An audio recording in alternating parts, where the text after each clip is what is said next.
Right now, at this very moment, Earth's invisible shield is failing.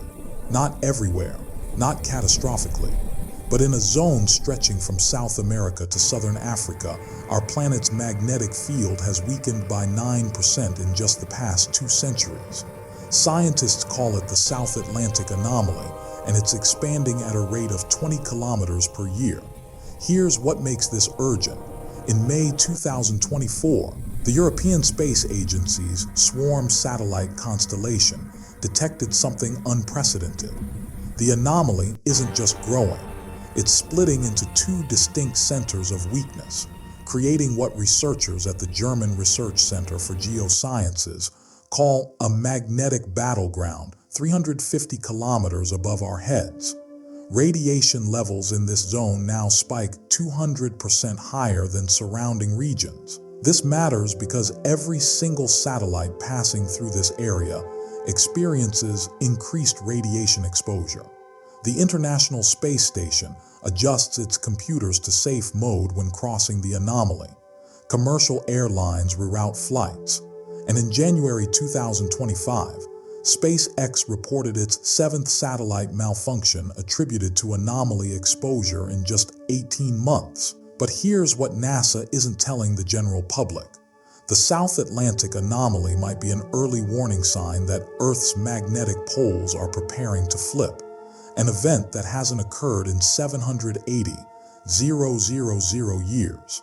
Stay with me, because by the end of this investigation, you'll discover why this isn't just about satellites, why the mechanisms driving this change challenge everything we thought we knew about planetary magnetic fields, and what this reveals about Earth's deep interior 3,000 kilometers beneath your feet.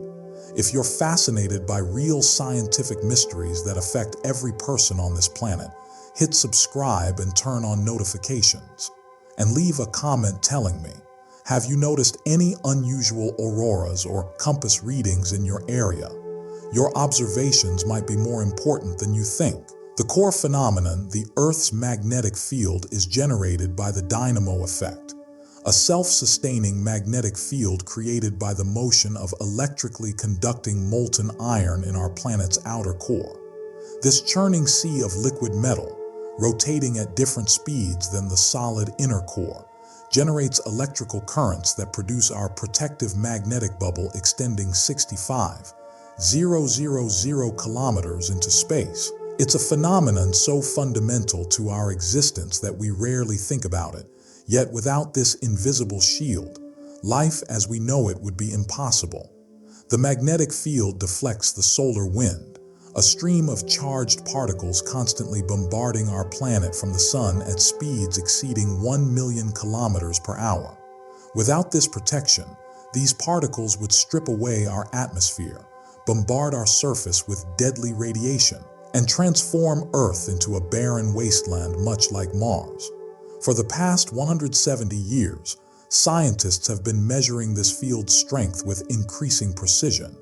The global average has declined approximately 5% since the 1850, when German mathematician Carl Friedrich Gauss first calculated the field's intensity at roughly 60,000 nanoteslas. Today's readings from the NOAA National Centers for Environmental Information show we're down to about 57,000 nanoteslas globally. This gradual weakening might seem insignificant, a mere statistical fluctuation in the grand scheme of planetary processes. But scientists at magnetic observatories worldwide have noticed something that transforms this gentle decline into a source of genuine concern. The weakening isn't uniform across the planet. While some regions maintain relatively stable field strengths, others are experiencing dramatic drops that challenge our understanding of how Earth's magnetic field should behave. But that's just the surface. Beneath this lies something even stranger. The South Atlantic Anomaly behaves differently from the rest of the magnetic field. Data from the Swarm mission, 3 identical satellites launched in 2013 specifically to study Earth's magnetic field, reveals that within this zone, the field strength has plummeted to just 22,000 nanoteslas in some areas. That's a 63% reduction compared to the global average. This isn't a gradual decline playing out over centuries. This is a dramatic, localized collapse of our magnetic shield happening in real time, accelerating with each passing year. The anomaly stretches across a vast region of the South Atlantic Ocean, extending from the southern tip of South America across to southern Africa, covering an area roughly the size of the continental United States. What's causing this dramatic localized weakness? The European Space Agency's magnetic field models, updated every 5 years with data from hundreds of ground stations and satellites, point to a massive disturbance in the outer core beneath southern Africa. There, approximately 900 kilometers below the surface, something is disrupting the normal flow of molten iron. The data suggests that the convective patterns responsible for generating Earth's magnetic field have developed an irregularity, a sort of hiccup in the planetary dynamo that's manifesting as a weak spot in our protective shield. Scientists describe it as a region where the magnetic field lines, instead of pointing outward as they should, have reverse direction and are pointing inward toward Earth's core. This creates a zone where the outward pointing and inward pointing fields partially cancel each other out, resulting in the dramatic weakness we observe from space. Researchers at the Technical University of Denmark, analyzing 10 years of swarm data, discovered that the anomaly's western lobe is drifting westward at 20 kilometers annually, while a new eastern lobe formed between 2015 and 2020. This splitting behavior has never been observed in real time before. It's as if Earth's magnetic shield is developing a crack, and that crack is widening. The discovery of the eastern lobe was particularly alarming because it appeared without warning in the satellite data. 1 year it wasn't there, and the next year a distinct second center of weakness had emerged, separated from the original anomaly by a narrow bridge of slightly stronger field. This suggests that the processes driving the South Atlantic Anomaly are dynamic and unpredictable, capable of rapid changes that catch even the most sophisticated monitoring systems by surprise. The historical record provides additional context that makes the current situation even more intriguing. Paleomagnetic studies of ancient pottery, clay bricks, and volcanic rocks from southern Africa reveal that weak spots in Earth's magnetic field have appeared in this region before.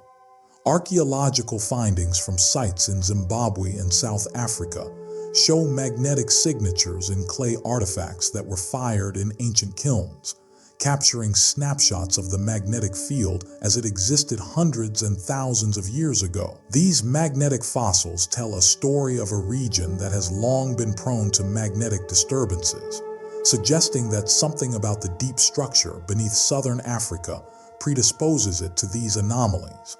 Some researchers speculate that the massive region of dense rock at the core mantle boundary beneath Africa, detected by seismic studies, might be influencing the flow of liquid iron in ways that repeatedly generate weak spots in the overlying magnetic field. The speed at which the anomaly is changing presents particular challenges for scientists trying to understand its behavior.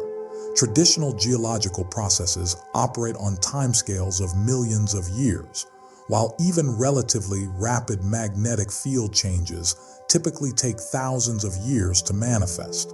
But the South Atlantic Anomaly is evolving on timescales of years to decades.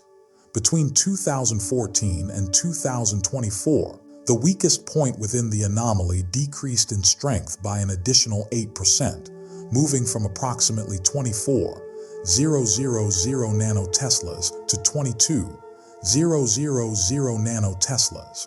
The rate of drift has also accelerated.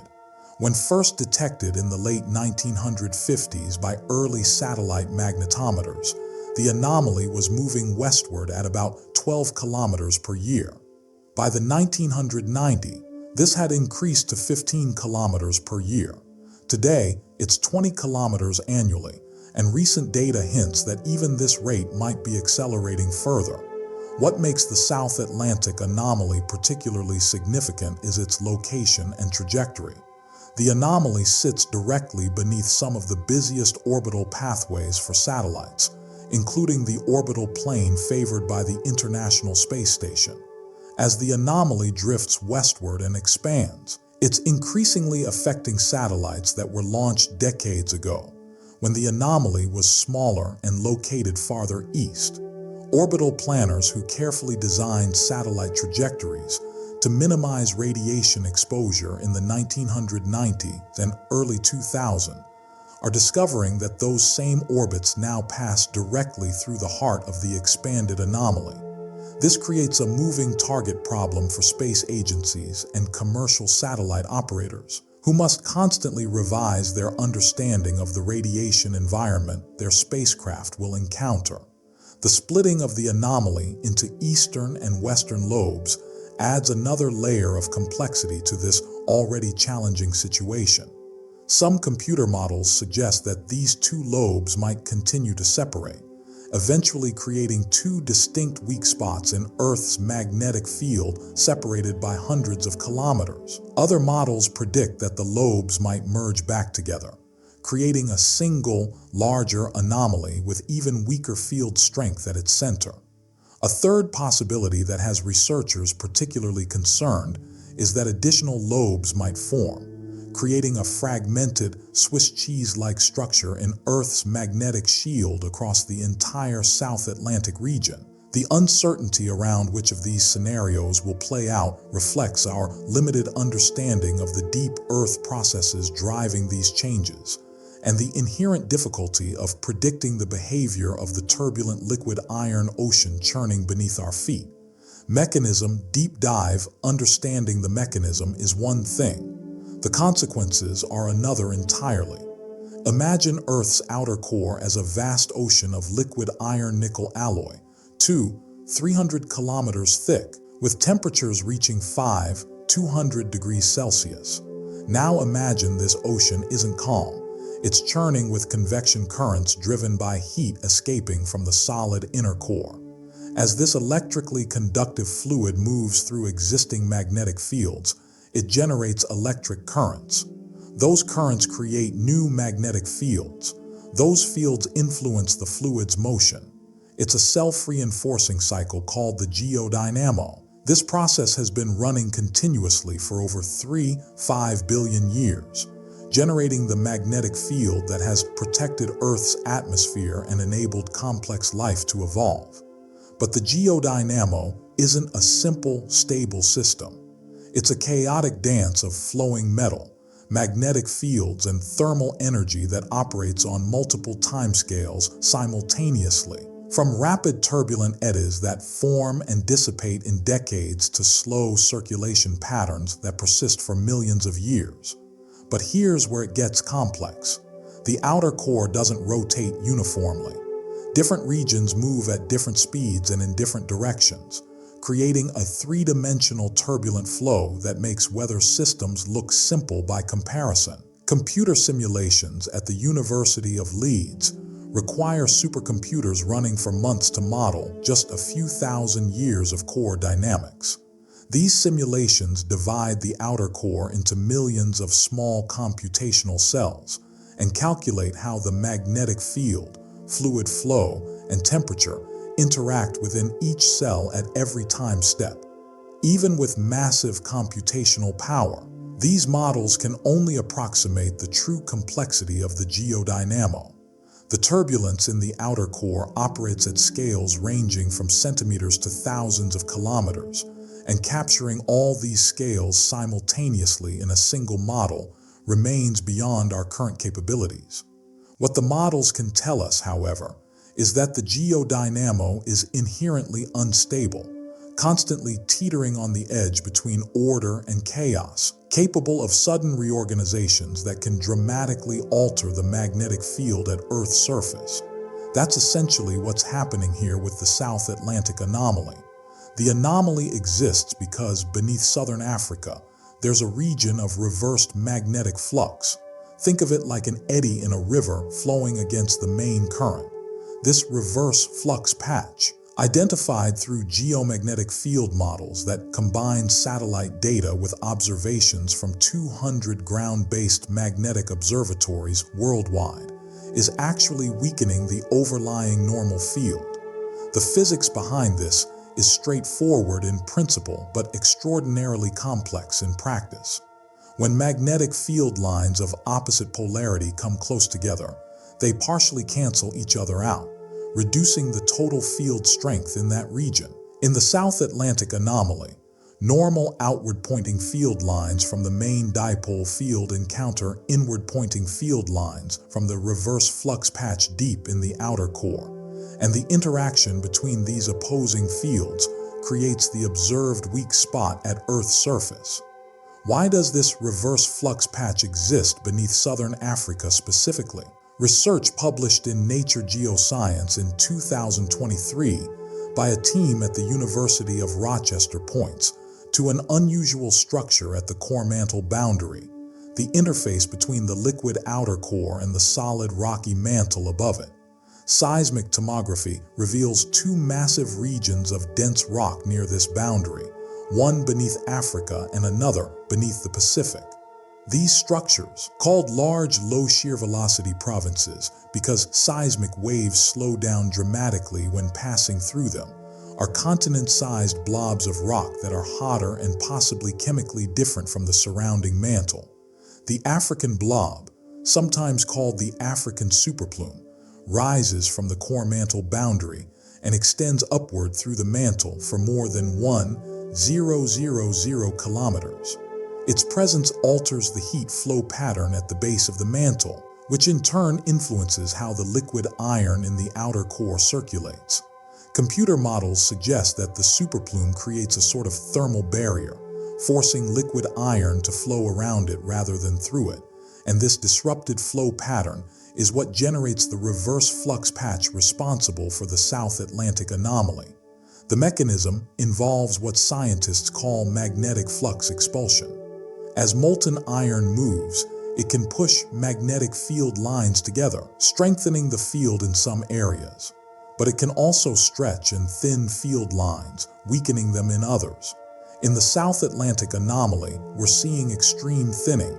Field lines spread so far apart that their protective capability drops dramatically. This process is analogous to what happens when you stretch a rubber band. Initially, the band is thick and strong. But as you pull it apart, the middle section becomes thinner and weaker, eventually reaching a point where it might snap.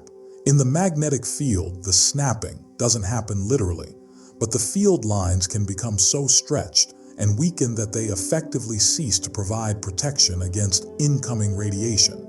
The dynamics of flux expulsion in the outer core operate on multiple timescales, which explains why the South Atlantic Anomaly exhibits both long-term drift and short-term variability.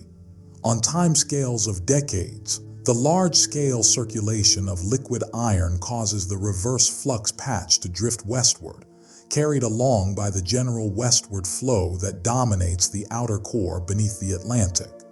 This westward drift is why the anomaly has moved from its original position near the South American coast when first detected in the 1950 to its current position extending from Brazil to southern Africa.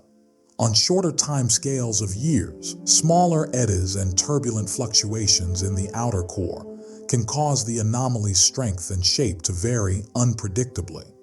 This is what we observed when the eastern lobe suddenly appeared between 2015 and 2020. A burst of turbulent activity in the outer core beneath the Atlantic created a new center of reversed flux that manifested as a second weak spot at Earth's surface. Understanding these mechanisms is crucial because it allows scientists to distinguish between different possible futures for the South Atlantic Anomaly. If the reverse flux patch is a temporary feature created by a transient eddy in the outer core, the anomaly might weaken and eventually disappear over the next few centuries as the circulation pattern changes. This is what happened during previous magnetic excursions detected in the geological record, where weak spots appeared, persisted for a few thousand years, and then healed as the geodynamo reorganized itself. On the other hand, if the reverse flux patch is a stable feature maintained by the presence of the African superplume at the core mantle boundary, the anomaly might persist for millions of years, drifting around the South Atlantic region but never fully disappearing. This scenario is suggested by paleomagnetic evidence showing that southern Africa has experienced recurring magnetic anomalies throughout its history, indicating that something about this region's deep structure creates conditions favorable for weak spots in the magnetic field.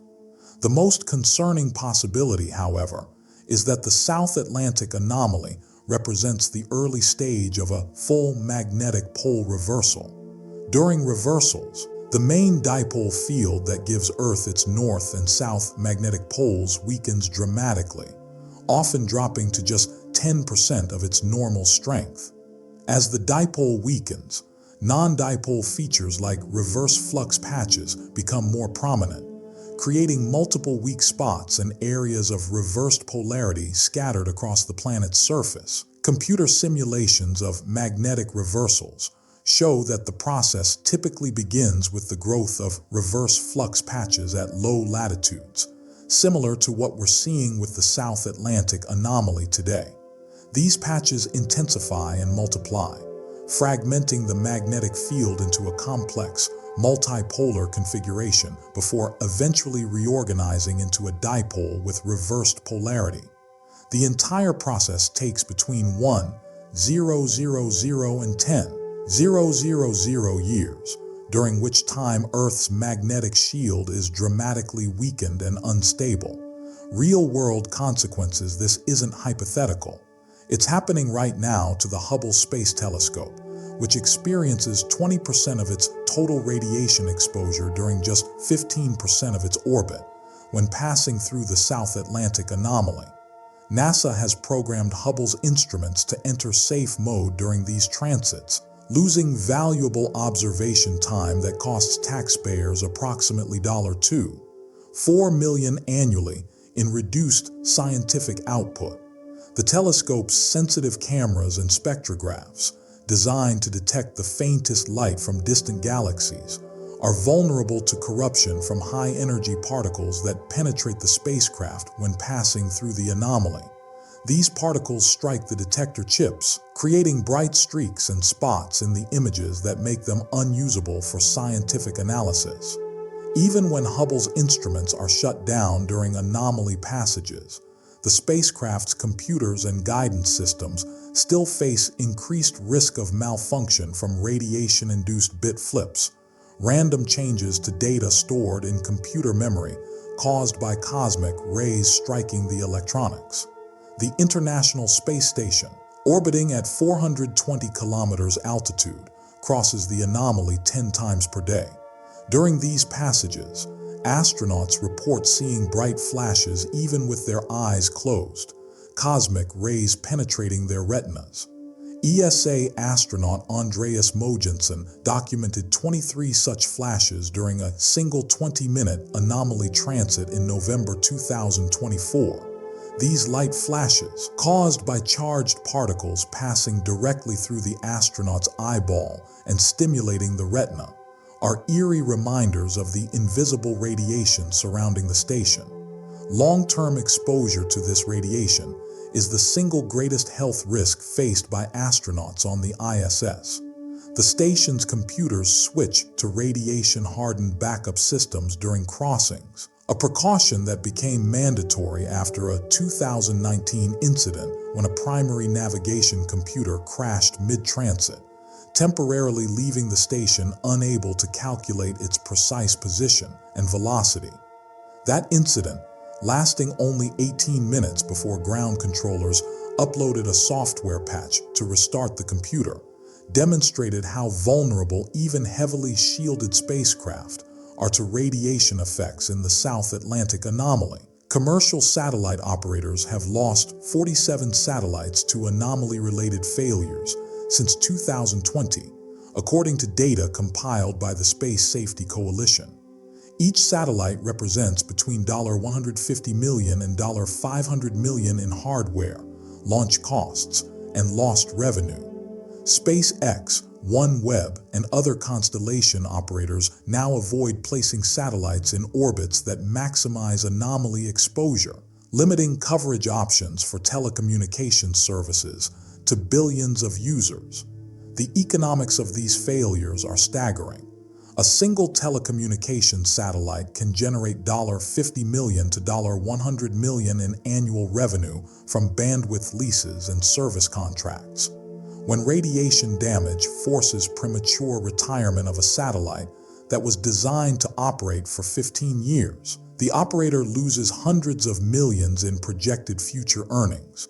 Insurance companies have responded by increasing premiums for satellites operating in anomaly-prone orbits, adding millions to the cost of space operations and ultimately increasing prices for consumers who rely on satellite television, internet, and mobile phone services. The mechanism of satellite failure in the South Atlantic Anomaly typically follows one of several patterns. Most common are single-event upsets, where a high-energy particle strikes a computer chip and flips a bit in memory or a transistor in a processor, causing the satellite to execute incorrect commands or process data incorrectly. Modern satellites include error-correcting memory and redundant processors to detect and recover from these upsets, but occasionally multiple upsets occur simultaneously, overwhelming the satellite's fault-tolerant systems. More serious are single-event latch-ups, where radiation damage creates a high-current path in a microchip, causing it to overheat and permanently fail. Satellite designers use radiation-hardened components for critical systems, but cost and weight constraints mean that many subsystems use commercial electronics with limited radiation tolerance. Over years of repeated anomaly passages, cumulative radiation damage degrades solar panels, battery cells, and electronic components, gradually reducing the satellite's power generation capacity and reliability until it can no longer fulfill its mission. Airlines face a different challenge. At cruising altitude, roughly 11 kilometers, cosmic radiation exposure increases by a factor of 100 compared to sea level. In the South Atlantic Anomaly, that exposure doubles again. The International Civil Aviation Organization now recommends flight paths that minimize time in the anomaly zone, adding 12-18 minutes to routes between Sao Paulo and Johannesburg. For long-haul flights, this translates to 200 additional kilograms of fuel per flight, costing airlines an estimated $340 million annually across all affected routes. Beyond the direct fuel costs, the routing restrictions create scheduling problems that cascade through airline networks. Flights avoiding the anomaly must fly farther east or west, consuming valuable air traffic control slots and creating congestion at waypoints where multiple rerouted flights converge. During busy travel periods, this congestion can force airlines to delay departures or reduce frequency on affected routes. The radiation exposure concerns for aircrew and frequent flyers are substantial and growing. Flight attendants and pilots on routes crossing the South Atlantic can receive annual radiation doses approaching 6 millisieverts, comparable to workers in nuclear power plants and significantly exceeding the background radiation most people receive from natural sources. While these doses remain below regulatory limits set by aviation authorities, they're high enough to require monitoring. Airlines now issue personal dosimeters to crew members working routes that regularly cross the anomaly, tracking their cumulative exposure over months and years. Some airlines have implemented rotation policies to limit how many anomaly crossings any individual crew member makes in a year, complicating scheduling and training requirements. Pregnant flight attendants face particular restrictions because developing fetuses are more vulnerable to radiation damage than adults. Medical guidelines from aviation health organizations recommend that pregnant crew members avoid flights crossing the South Atlantic Anomaly entirely, or limit such flights to minimize fetal exposure below 1 millisievert during pregnancy. This has created difficult situations for airlines, which must balance safety concerns against employment regulations prohibiting pregnancy-based discrimination, while simultaneously managing the operational complexity of reassigning crew members to different routes. While engineers scramble to respond with hardware solutions and operational workarounds, scientists are asking a deeper question that extends beyond immediate practical concerns. Is the South Atlantic Anomaly a precursor to something far more dramatic, a complete reversal of Earth's magnetic poles? This question matters because a pole reversal would affect not just satellites and airplanes, but potentially every technological system that depends on precise navigation, every power grid that could be disrupted by magnetic storms, and every organism on Earth that uses magnetic fields for orientation and migration. The geological record shows that reversals have occurred hundreds of times throughout Earth's history, with the most recent happening 780,000 years ago. During these reversals, the magnetic field weakens to a fraction of its normal strength. The poles wander erratically across the planet's surface, and multiple north and south poles can exist simultaneously before the field reorganizes into its reversed configuration. If the South Atlantic Anomaly is indeed the opening act of such a reversal, we're witnessing the beginning of a transformation that will unfold over thousands of years and fundamentally alter the magnetic environment of our entire planet. Historical context: you might have heard that magnetic pole reversals happen on a regular schedule, like clockwork ticking away in Earth's core. But the truth is far more chaotic and unpredictable. When we dig into the paleomagnetic records, those magnetic signatures frozen in ancient rocks and seafloor sediments scattered across the globe, we find a pattern that's barely a pattern at all. The numbers tell us that reversals occur on average every 200, 000 to 300, 000 years, but that average conceals a wild, almost reckless variation in timing that makes prediction nearly impossible. Sometimes these reversals happen in rapid succession, just 50, 000 years apart, as if Earth's magnetic field is in a hurry to flip. Other times, the field settles into long periods of remarkable stability that stretch across millions of years.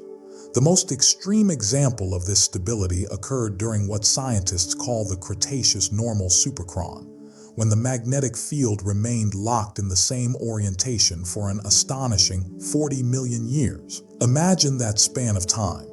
The entire age of dinosaurs passing while Earth's magnetic compass pointed steadily in one direction, never wavering, never reversing, just maintaining its course through tens of millions of years of continental drift, asteroid impacts, and massive climate changes. The most recent full reversal that we know about is called the Brunswick-Hamer reversal, and it occurred 781,000 years ago. That timeline alone should give us pause because, if we believe in that average interval of 200, 000 to 300, 000 years between reversals, then we're currently overdue by several 100,000 years. Of course, the concept of being overdue may not even apply to chaotic geophysical processes that follow no strict schedule and operate on timescales that dwarf human civilization. But the fact remains that it's been longer than usual, and researchers have naturally turned their attention to what actually happened during that last reversal. Research teams from the Scripps Institution of Oceanography have spent years examining this reversal by drilling deep into seafloor cores, extracting cylindrical samples of sediment that contain layer upon layer of magnetic information laid down over millennia. What they discovered in those cores is both fascinating and unsettling. The reversal took approximately 1,000 to 2,000 years to complete, which sounds like a long time until you realize that during the transition period, the magnetic field strength dropped catastrophically to just 5% of its normal protective power. Let that sink in for a moment. For somewhere between 1 and 2,000 years, Earth's magnetic shield was operating at a tiny fraction of its usual strength. The planet was essentially naked to the solar wind and cosmic radiation streaming through space. So, what actually happened to life on Earth during that vulnerable period? Scientists have found remarkable evidence preserved in ice cores pulled from the frozen depths of Greenland and Antarctica, analyzed by researchers at the Lamont Doherty Earth Observatory. These ice cores act like time capsules, trapping tiny bubbles of ancient atmosphere and preserving chemical signatures from hundreds of thousands of years ago. When researchers examined the layers corresponding to the Brunhes-Matayama reversal period, they found something striking: a 250% increase in atmospheric beryllium-10 isotopes. This might sound like obscure scientific trivia, but beryllium-10 is actually a critical indicator of cosmic ray bombardment. This isotope forms when high-energy cosmic rays from deep space collide with atoms in Earth's atmosphere. More cosmic rays reaching the atmosphere means more beryllium-10 gets created and trapped in falling snow that eventually becomes ice. The data from these cores suggests something extraordinary and troubling. For several thousand years, Earth's surface experienced radiation levels equivalent to being at high altitude permanently, as if the entire planet had been lifted several thousand meters into the sky where the atmosphere is thinner and cosmic radiation more intense. You might expect that such a dramatic increase in radiation exposure would have caused mass extinctions, wiping out species that couldn't adapt quickly enough to the changed conditions. Yet surprisingly, when we look at the fossil record and compare it with the timing of magnetic reversals, there's no clear evidence of mass extinctions coinciding with these events. Life proved remarkably resilient, adapting and surviving even when the planet's magnetic defenses dropped to a small fraction of normal strength.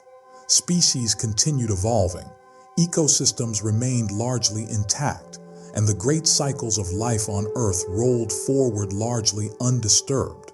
However, some researchers have proposed a provocative and controversial theory that deserves attention.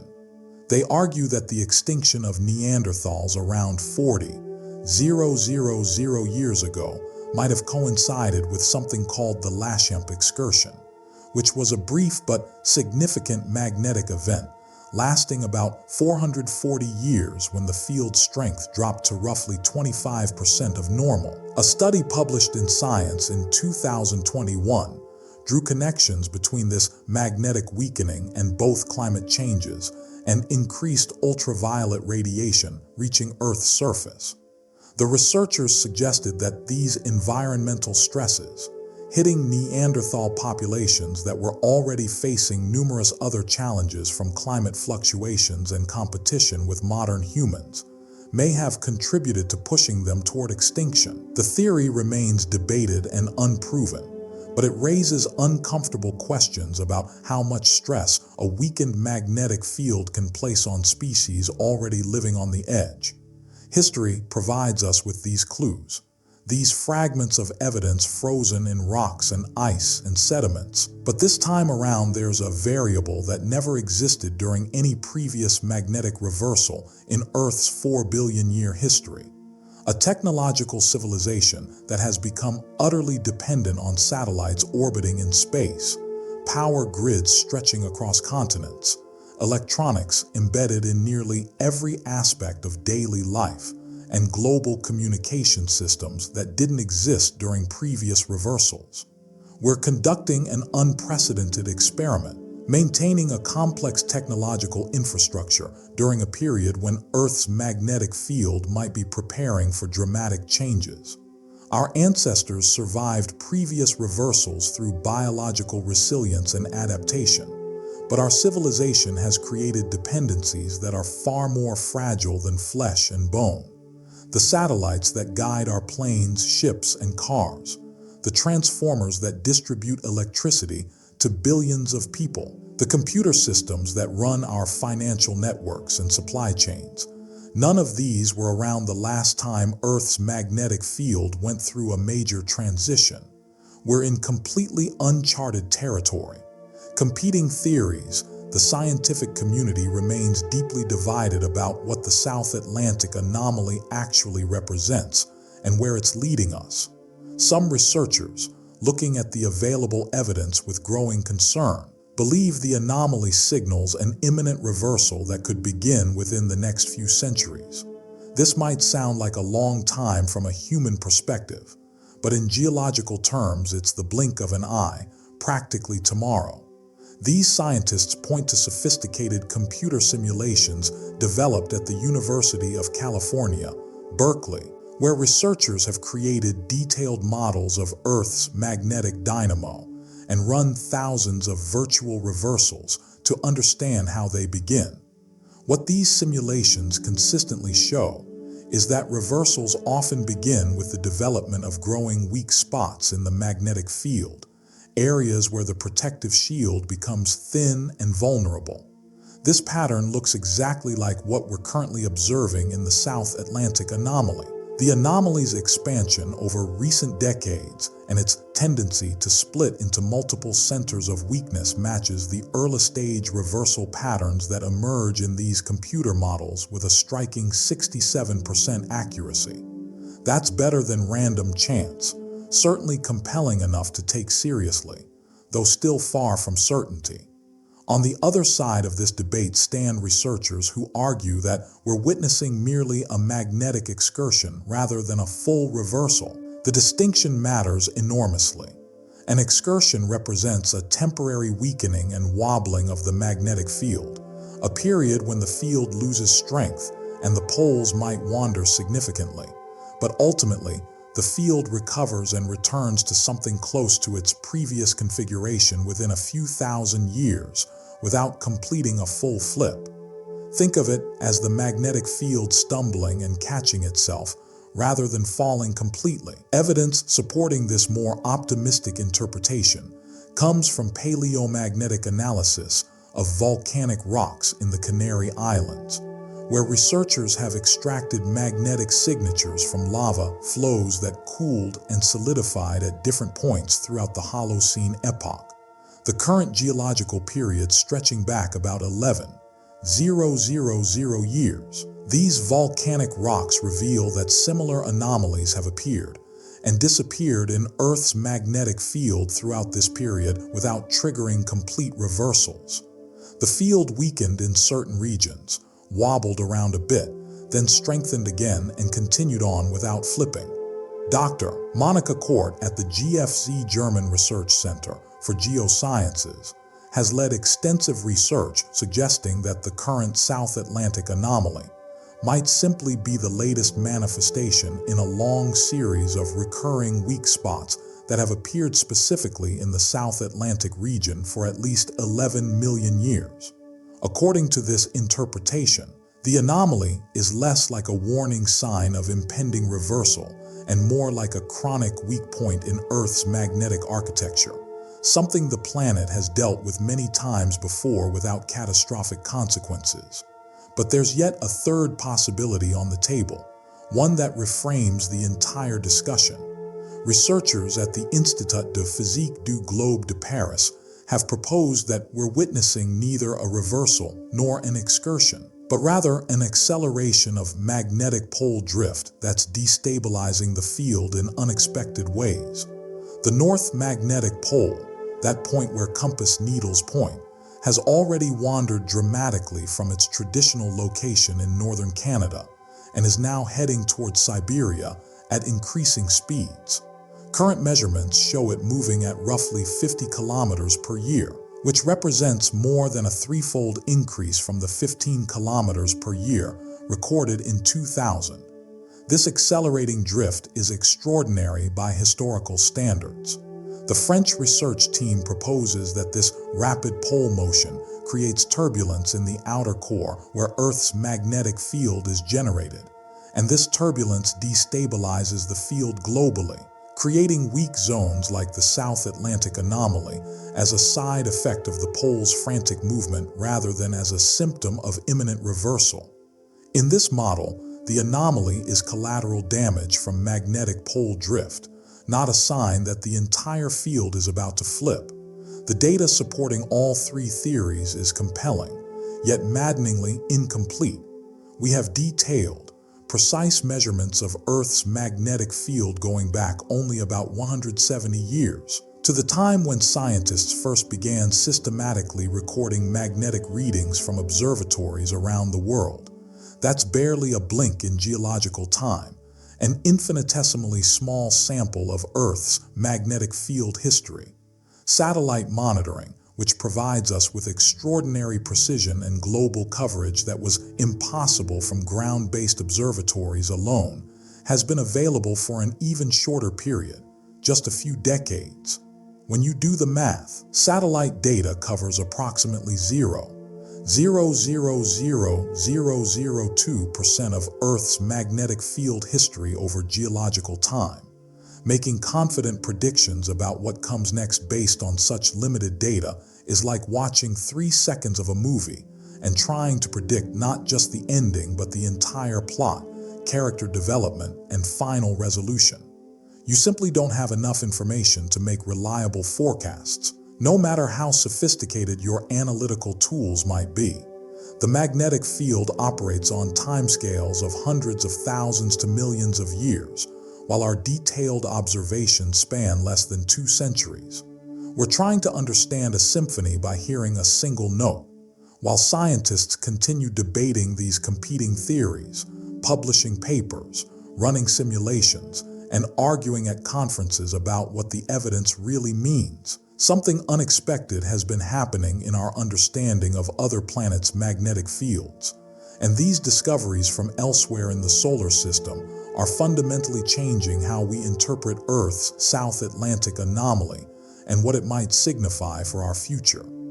Cutting-edge discovery just 8 months ago, in May 2024, NASA Juno spacecraft completed its 53rd close flyby of Jupiter, screaming through the giant planet's intense radiation environment at tremendous speed, and transmitted back to Earth a dataset that immediately stunned magnetosphere researchers worldwide.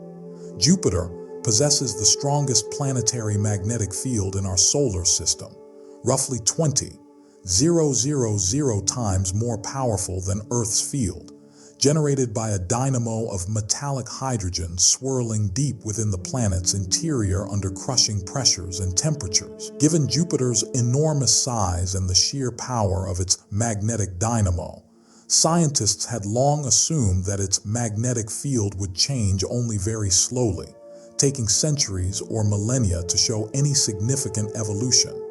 The Juno data shattered that assumption completely. The spacecraft's sophisticated magnetometer detected that Jupiter's great blue spot, which despite its name is not a storm but rather a magnetic anomaly similar in character to Earth's South Atlantic Anomaly, had shifted position by 3.5 degrees longitude in just 8 years of observation since Juno arrived at Jupiter. To put that in perspective for Earth, that's comparable to our South Atlantic Anomaly moving from its current position over Brazil all the way to West Africa in less than a decade, a speed approximately 50 times faster than what we're currently observing in our own magnetic anomaly. The discovery was so unexpected that researchers initially thought there might be an error in the data processing or spacecraft navigation, but repeated analysis confirmed the measurements were accurate. What makes this discovery truly revolutionary isn't just the speed of change itself, but what it reveals about fundamental planetary dynamo behavior that applies not just to Jupiter, but potentially to Earth and every other planet with an active magnetic field. The research team at the Harvard-Smithsonian Center for Astrophysics spent months analyzing the Juno dataset, and their findings were eventually published in Nature Astronomy, one of the most prestigious journals in planetary science. They developed new mathematical models of how magnetic fields behave in rapidly rotating planets with complex internal fluid dynamics. These models demonstrated something that previous theoretical frameworks had missed: magnetic anomalies, those weak spots in a planet's magnetic shield, can move independently of the overall drift of the magnetic field itself. This might sound like a subtle technical distinction, but the implications are profound. It means that weak spots like the South Atlantic Anomaly aren't necessarily signs of an imminent reversal in the way that many researchers had assumed. Instead, these anomalies can be persistent, long-lived features that migrate around a planet for millions of years, appearing and disappearing in different locations, splitting and merging, all while the overall magnetic field remains stable and continues protecting the planet without flipping polarity. Even more intriguing than the model itself is what happens when you apply these Jupiter-derived mathematical frameworks to Earth's historical magnetic field data, the paleomagnetic records extracted from rocks and sediments around the world. When researchers ran Earth's magnetic history through these new models, a surprising pattern emerged from the data. The analysis revealed that South Atlantic-type anomalies, weak spots in Earth's magnetic field located roughly in that region, have likely existed somewhere on our planet for at least 25 million years, constantly drifting westward around the globe and occasionally splitting into multiple centers or merging back together. This westward drift appears to be driven by the same core fluid dynamics that generate the magnetic field itself, a kind of slow conveyor belt of magnetic features moving around the planet over geological timescales. This discovery fundamentally challenges the assumption that many researchers had made, namely that the current South Atlantic anomaly is somehow unique or unprecedented in Earth's history, a special indicator that something dramatic and unusual is happening right now.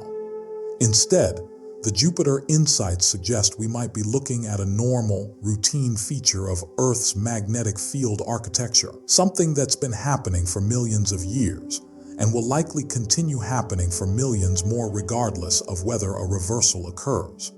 The technology that enabled these revolutionary insights deserves recognition because it represents a quantum leap in what we can observe and measure in planetary science.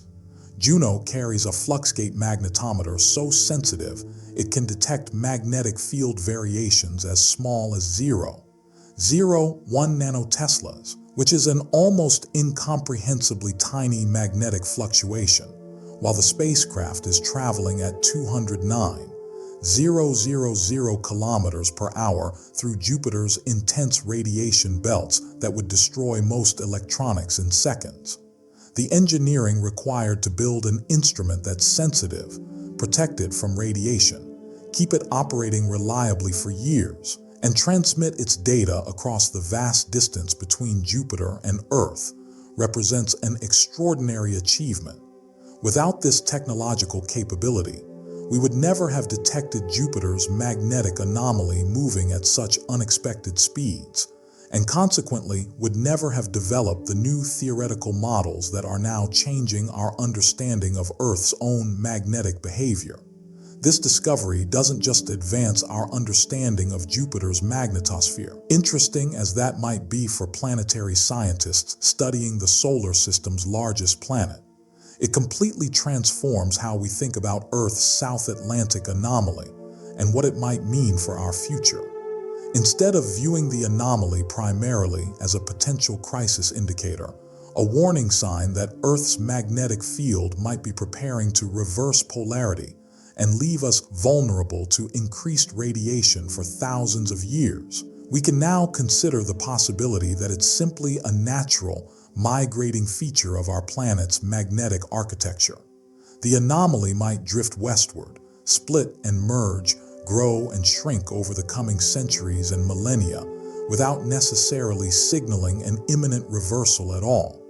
This doesn't mean we should stop monitoring it or studying it carefully, but it does suggest that the most alarming interpretations might be overstated based on incomplete understanding of how planetary magnetic fields actually behave over long timescales.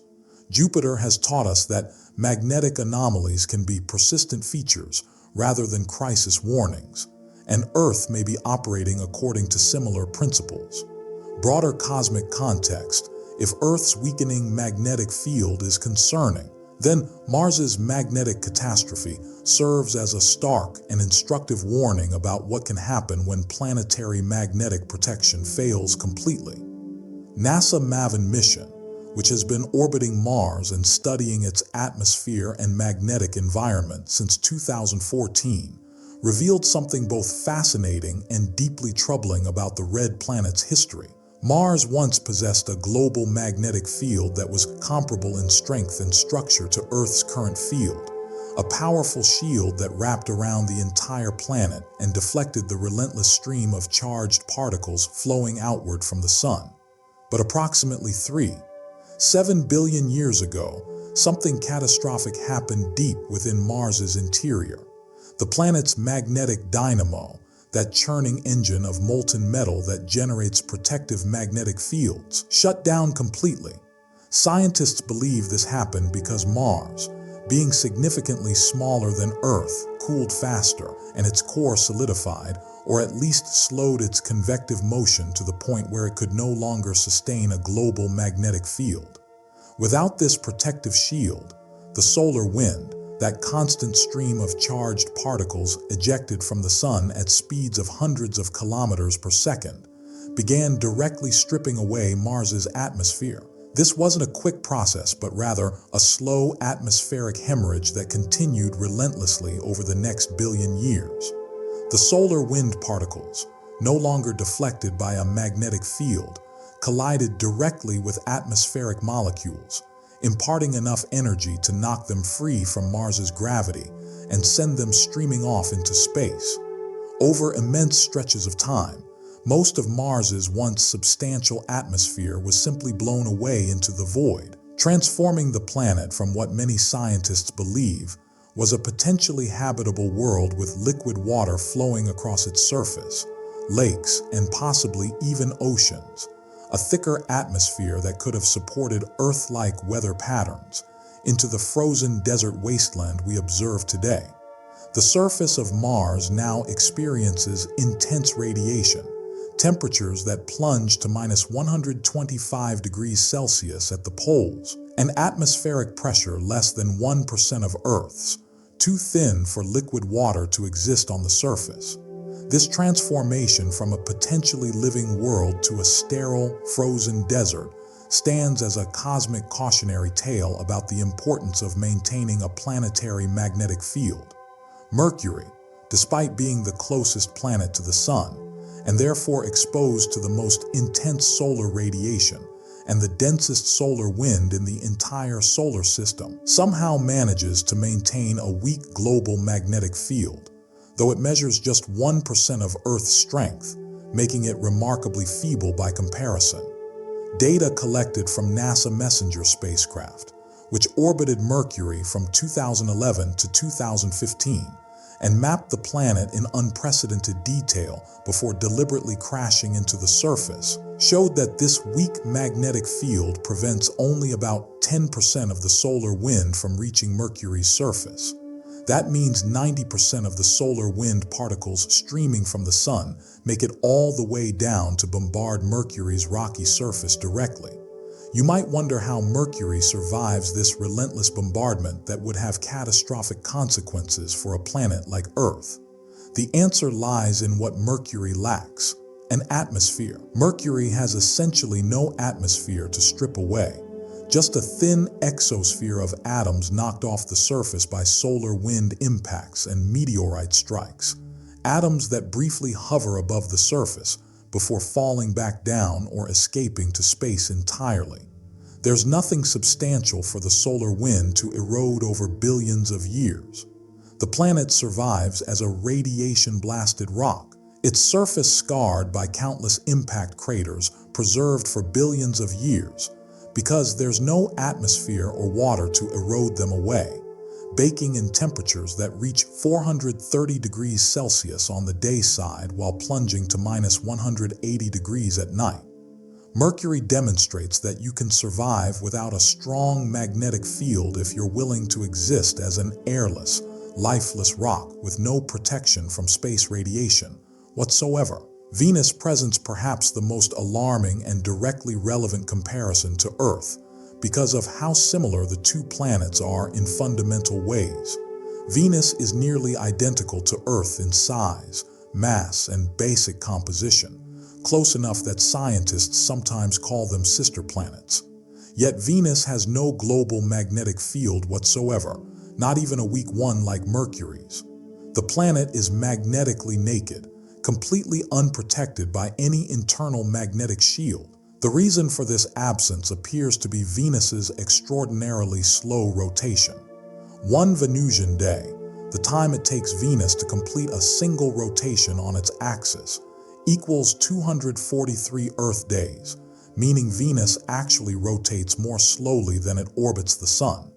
This sluggish rotation apparently prevents the planet's interior from generating the organized convective currents necessary to sustain a dynamo effect that would create a magnetic field. Without that rotation-driven stirring of molten metal in the core, no magnetic field can form no matter how hot or liquid the interior might be. The European Space Agency's Venus Express mission, which orbited Venus from 2006 to 2014, confirmed something disturbing about what happens to a planet without magnetic protection. The solar wind interacts directly with Venus's upper atmosphere, and measurements showed that this interaction strips away approximately 100 kilograms of atmospheric material every single second. That might not sound like much when you first hear it, but multiply that by the number of seconds in a year, then by millions of years, and you realize Venus is constantly bleeding atmosphere into space. Over billions of years, Venus has lost enormous amounts of atmospheric gases, though unlike Mars, Venus retains a thick atmosphere because volcanic activity continuously replenishes it with carbon dioxide and other gases. But this thick atmosphere comes at a terrible price. A runaway greenhouse effect has turned Venus into the hottest planet in the solar system, despite being farther from the Sun than Mercury, with surface temperatures reaching 465 degrees Celsius, hot enough to melt lead, with crushing atmospheric pressure 92 times that of Earth at sea level, and clouds of sulfuric acid swirling through the sky. Venus serves as a warning that losing your magnetic field doesn't necessarily mean losing all your atmosphere immediately, but it does mean losing control of your atmospheric evolution and potentially ending up with conditions utterly hostile to life as we know it. This cosmic context, this survey of our neighboring planets and their magnetic fates, reveals something profound about why Earth's magnetic field isn't just an interesting scientific curiosity or an abstract topic for researchers to study in laboratories and universities. It's a survival mechanism, as fundamental to maintaining Earth's habitability as the Sun's energy or the presence of liquid water. Our magnetic field extends approximately 65,000 kilometers into space on the sunward side, where it faces the constant pressure of the solar wind, creating an enormous protective bubble called the magnetosphere that completely surrounds our planet and deflects an estimated 99.9% of solar wind particles away from Earth before they can reach our atmosphere. This deflection happens continuously, every second of every day, protecting not just our atmosphere from being stripped away like Mars's, but also protecting life on the surface from radiation that would otherwise make the surface environment far more hostile. During extraordinary events, we can observe this protection being tested to its limits. The Carrington event of 1859 stands as the most powerful solar storm in recorded history, named after the British astronomer Richard Carrington, who observed the massive solar flare that triggered it. During this event, the magnetosphere compressed dramatically under the assault of an unusually powerful solar wind, shrinking from its normal 65,000 kilometers down to just 45,000 kilometers on the sunward side. Telegraph systems around the world, the most advanced technology of the era, sparked and failed, some catching fire and auroras were visible as far south as the Caribbean, seen in places where auroras never normally appear. Now imagine if the South Atlantic Anomaly had existed during the Carrington event, with its current 63% reduction in field strength.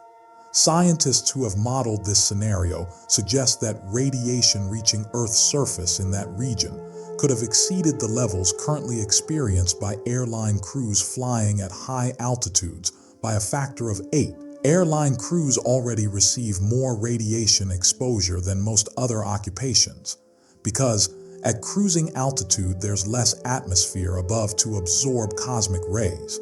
But an 8-fold increase would push exposure into ranges that pose serious health risks with relatively brief exposure times.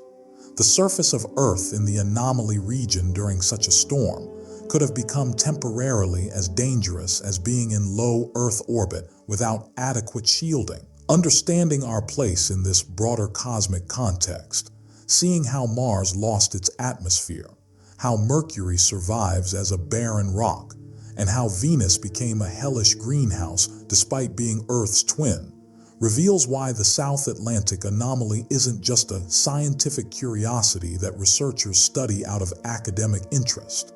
It's a tangible warning that the magnetic shield we take completely for granted, that we rarely think about in our daily lives, requires very specific conditions to exist: a molten outer core of the right composition, sufficient internal heat to drive convection, and rotation fast enough to organize that convection into a dynamo. These conditions aren't guaranteed to persist forever on any planet, and they can be disrupted or lost entirely, with consequences that unfold over millions of years, but ultimately prove catastrophic for habitability, future outlook, and what's being done. We're not helpless in the face of Earth's magnetic field changes and the expanding South Atlantic Anomaly. Scientists, space agencies, and engineers around the world are actively developing new technologies, launching missions, and implementing strategies to better understand, monitor, and adapt to whatever comes next. The European Space Agency is already planning to launch the next generation swarm mission in 2027, just a few years away, which will represent a quantum leap in our ability to monitor Earth's magnetic field with extraordinary precision. This won't be a single satellite, but rather a constellation of 6 sophisticated spacecraft working together, designed specifically to monitor magnetic field changes with 10 times the precision of current spacecraft that are already providing unprecedented data. These new satellites will carry quantum magnetometers, instruments that exploit the strange quantum mechanical properties of atoms to measure magnetic fields with astonishing sensitivity. These quantum sensors will be capable of detecting field variations as small as 0.001 nanoteslas, which is an almost incomprehensibly tiny magnetic fluctuation, roughly equivalent to the magnetic field produced by neural activity in a human brain measured from a meter away. With this level of precision distributed across 6 satellites in different orbits, researchers will be able to track the evolution of the South Atlantic Anomaly and other magnetic features in near real time, watching how the anomaly grows, shrinks, splits, or drifts with a clarity that current technology simply cannot provide. This detailed monitoring will finally allow scientists to distinguish between different scenarios, to determine whether the anomaly is exhibiting the signature patterns of a reversal beginning, an excursion that will self-correct, or simply normal magnetic field variation that requires no particular concern. NASA isn't standing idle either. The agency's Deep Earth Interior and Mantle Dynamics Initiative received a substantial award of $45 million in funding in 2024, money specifically dedicated to understanding what's happening deep inside our planet, where the magnetic field originates. A major component of this initiative involves deploying a network of 500 new ground-based magnetic observatories across regions of the world that are currently undersampled in terms of magnetic field measurements. These regions include vast areas of South America, where the South Atlantic Anomaly is centered but ground-based monitoring remains sparse. Large portions of Africa, where political and economic challenges have limited scientific infrastructure development, and remote Pacific islands scattered across an ocean that covers nearly a third of Earth's surface. Establishing observatories in these locations presents significant logistical challenges, requiring negotiations with governments, construction of facilities in remote areas with limited infrastructure, installation of sensitive equipment that must operate reliably for years with minimal maintenance, and training of local personnel to maintain and collect data from these stations. But the payoff will be enormous. Unprecedented spatial coverage of magnetic field behavior across the entire planet. Instead of having large gaps in coverage, where we simply don't know what the magnetic field is doing, this network will provide a comprehensive global picture. Scientists will be able to track how magnetic features propagate through the field, how different regions of the field interact, and how changes in one area relate to changes elsewhere. This holistic view is essential for understanding the field as a complete system rather than just monitoring isolated regions. On the engineering and technology front, the satellite industry is actively developing solutions to protect spacecraft operating in the increasingly hazardous radiation environment created by the expanding South Atlantic Anomaly. Satellite manufacturers like Northrop Grumman are designing and testing advanced radiation-hardened electronics specifically engineered to operate reliably in the intense radiation conditions found within the anomaly. Northrop Grumman's new satellite platform, which underwent extensive testing in 2024, including exposure to simulated radiation environments that mimic conditions inside the anomaly, can withstand 3 times the radiation exposure of previous satellite designs, while simultaneously using 30% less power for its shielding systems. This improvement comes from multiple technological advances working together. New radiation-resistant semiconductor materials that don't degrade as quickly when bombarded by high-energy particles. More sophisticated shielding materials that block radiation more efficiently per unit of weight, and intelligent power management systems that can shut down non-essential systems when passing through high radiation zones to reduce overall exposure. These advances mean that future satellites will be able to operate longer and more reliably even as the anomaly continues expanding, reducing the risk of catastrophic failures and extending mission lifetimes that justify the enormous investments required to design, build, launch, and operate spacecraft. The European Union is funding an ambitious project called SHIELD, which stands for Satellite Hardware Improved for Extended Lifetime Durability. And this project is taking a different approach to the radiation problem by developing adaptive orbit strategies that use artificial intelligence to predict radiation levels and adjust satellite behavior accordingly. Instead of just building satellites that can survive radiation passively through better shielding, the SHIELD project aims to make satellites smart enough to actively avoid the worst radiation when possible. The AI systems being developed can predict anomaly radiation levels up to 3 days in advance by analyzing magnetic field data from the Swarm constellation, solar wind measurements from spacecraft monitoring the sun, and historical patterns of how radiation intensity varies within the anomaly. Armed with these predictions, satellites can make small adjustments to their altitudes or orientations to minimize radiation exposure during particularly intense periods.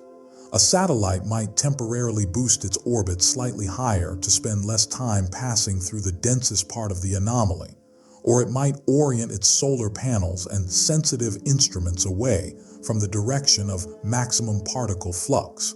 Initial tests conducted with ESA's Sentinel-6 satellite, an ocean monitoring spacecraft that regularly passes through the South Atlantic Anomaly, demonstrated the potential of this approach by reducing radiation damage by an impressive 40% compared to a satellite following a fixed orbit with no adaptive maneuvering. If this technology can be deployed across entire satellite constellations, it could dramatically reduce radiation-related failures and extend satellite lifespans by years. Looking forward to what could happen in the next decade if current trends continue their present trajectory, the projections are both specific and concerning.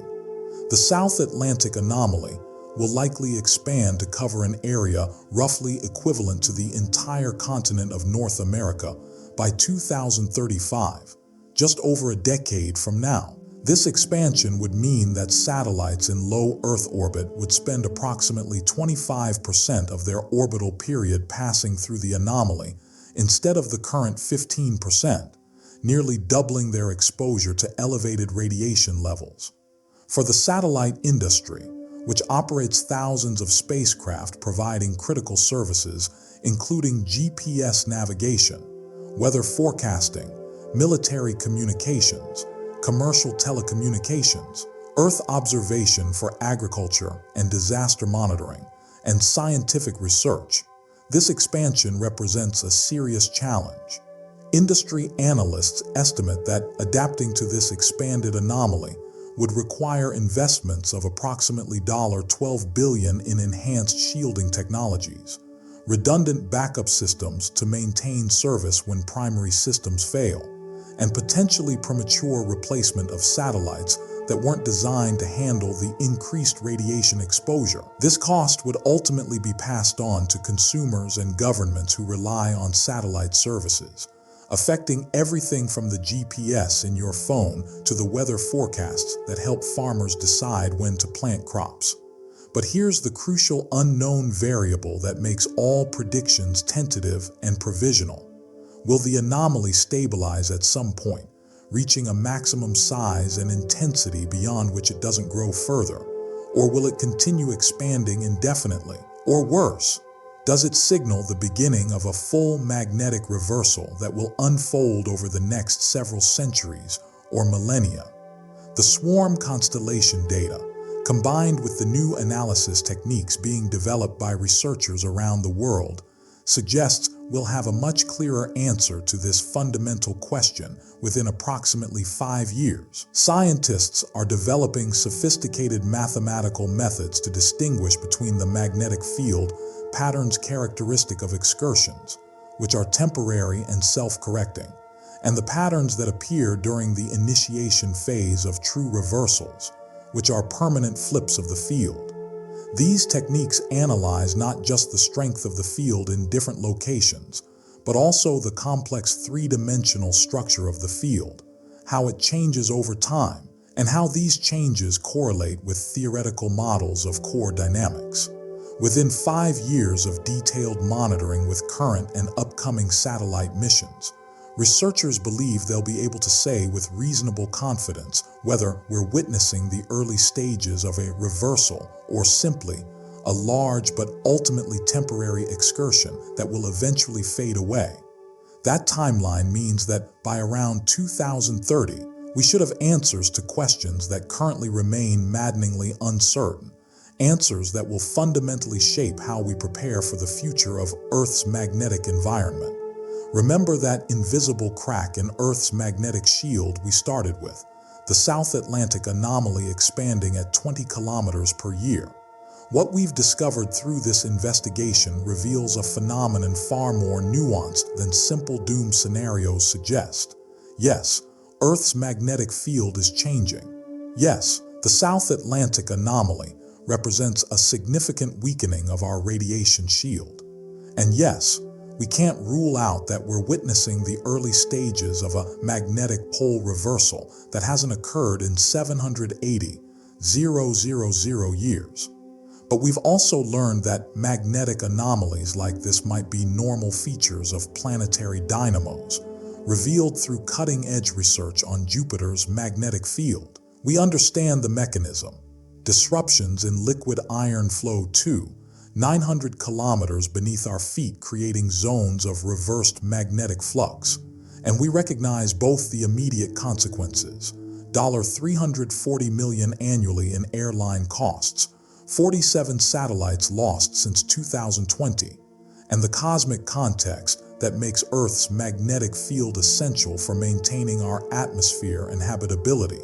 The uncertainty is real. We don't know if the anomaly will trigger a reversal, stabilize as a persistent feature, or eventually heal itself.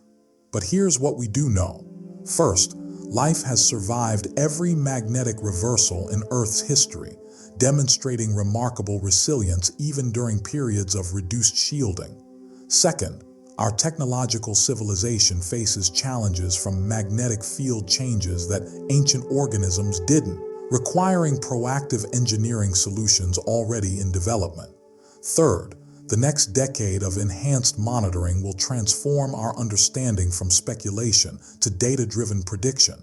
Looking at Earth from space, you see no borders, no nations, just a pale blue dot protected by an invisible shield generated by turbulent currents in an iron ocean we'll never see.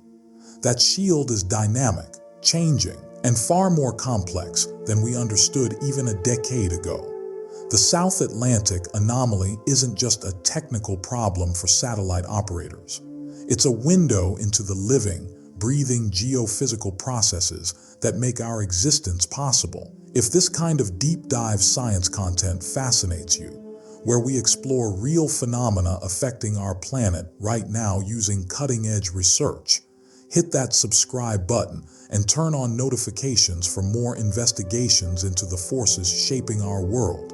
And tell me in the comments, if you could ask scientists one question about Earth's magnetic field, what would it be? Your question might inspire the next deep dive.